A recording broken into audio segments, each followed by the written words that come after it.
Today I'm going to be making my version of SOS. So basically spices, salt, some pepper, and crushed red pepper.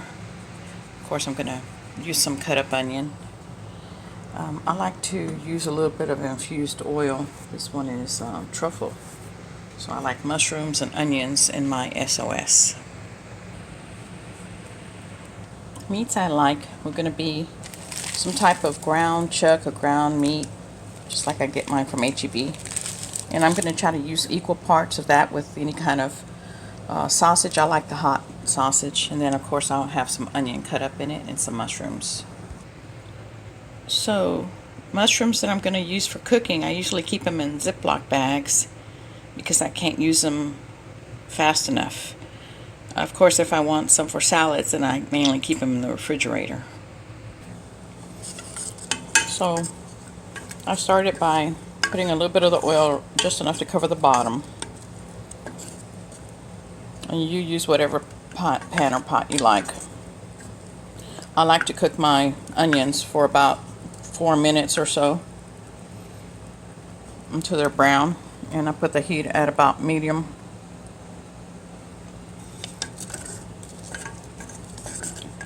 Then after the 4 minutes, I'm going to add the meat and be cooking the meat with the onions.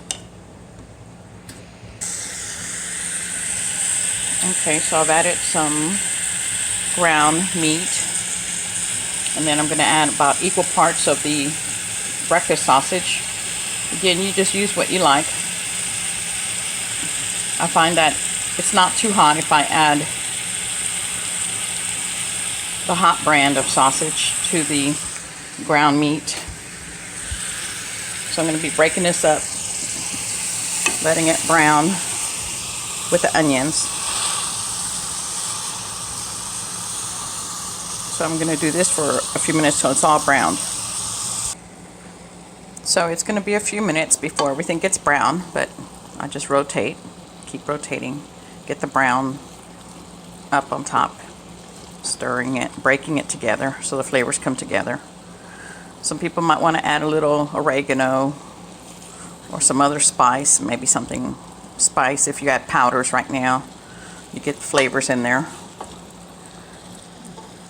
But I like to add, wait till everything gets brown, and then I'm going to put in mushrooms and cook the mushrooms in with the cooked meat and the brown onions. Once I get all of that a good brown and I have the mushrooms in there, then I'll add some flour, and I like to add milk in mine. So again, I'm taking the process. I've added the mushrooms, and of course, since mine are frozen, I want to make sure that they're cooked with the meat, and the meat's releasing its juices there at the bottom. So I'm going to make sure the whole thing is browned. I've already added salt and pepper. I added a little crushed pepper seed. Again, sometimes I feel like I want more of an oregano flavor or some other kind of flavor. So I continue cooking this, browning everything at a medium-high heat. Of course, I have to stay here and observe it. Don't walk away from a cooking pot. So once I get all the mushrooms in here, they get the flavor of the onion, and I have 2 kinds of meats in here. Once everything is browned, then I'm going to stir in the flour. Make sure that the flour gathers up all the liquids. And be careful about adding salt. If you're having breakfast sausage, remember that has a lot of salt in it already.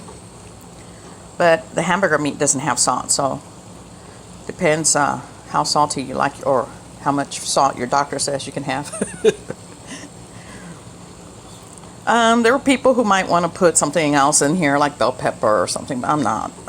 Keep mine simple. I like the flavor of the mushrooms, the infused mushroom oil, the onion. So SOS, stuff on a shingle. I remember seeing this put on toast bread, but I'm in the process of making some biscuits. So hopefully my biscuits should be coming out. So I'm going to put my meat and gravy on top of biscuits today. I also do recommend, if you want to make extra and freeze some, just make sure you have enough of the gravy liquid. You can pour it in those little plastic containers. I cover mine with saran wrap and then the lid, and keep them in the freezer. And I keep small portions so that in a few weeks when I want to have this again, I don't have to go through the process of cooking. Also, if somebody stops over for coffee or breakfast, I'll have something in a pinch. And I just use the microwave to defrost it, and I can put it over toast, or if I have biscuits or rolls or something.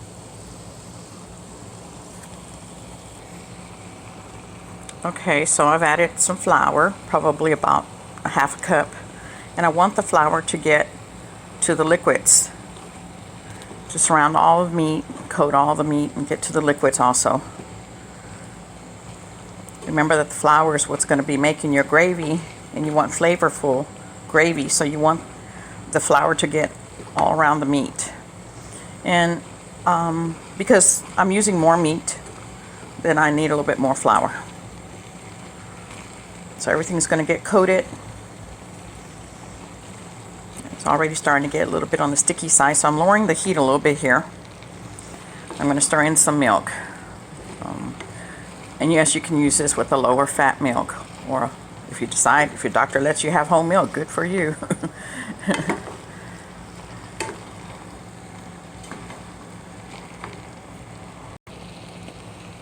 Okay, so I'm adding some milk, and then I'll be stirring it around.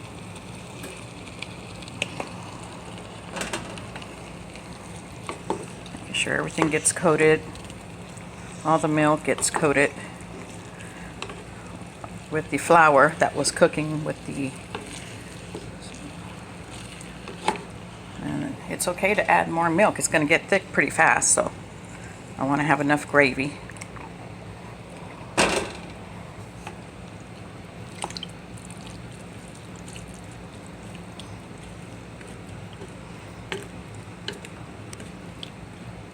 That's why you want to have your meat really browned before you add the flour, and then before you add the milk. So it won't take very long for this to cook and be ready to be poured on toast or biscuits or whatever you have. I'm not afraid to add more milk. That's why I did add some salt to my, and some pepper to my meat while it was browning. So I want to have a little bit of that gravy, and some of this water will boil away, so my gravy will come out thicker. So right now I have this on medium, about a level 5. I had turned down the heat after I browned the meat and after I added the mushrooms. And you can break up your mushrooms if you want. I don't, mine are sliced. I just buy them sliced, and I use what I can when I cook and freeze the rest. So I'm going to let this cook for a few more minutes. Make sure that it's boiling. And again, I'm not afraid to use quite a bit of milk, because I do like to have that gravy flavor. And the gravy flavor is going to have flavor from the mushroom, the infused oil. So it's going to taste better than what I used to get in the military. Those lucky days that we got some good SOS or some kind of omelet, or that they cooked the way we want it. We were lucky on those days. Those are few and far between. But I think this version of SOS is going to be tasting a lot better, especially on the toast and biscuits.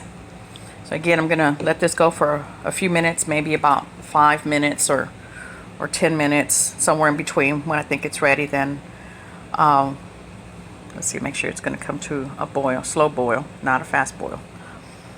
And again, this will thicken up. If by some chance you don't have it thick enough, you can stir in a little soy sauce with a little bit of cornstarch and add it to it. If you'd like to have your gravy more brown, you can also add some soy sauce, but of course the salt content goes up. So I like to think about what kind of gravy I want to have before I start cooking, so I don't end up over salting everything. But I do want some gravy on my biscuits that I'm making. Oh, I gotta get those biscuits out of the oven now.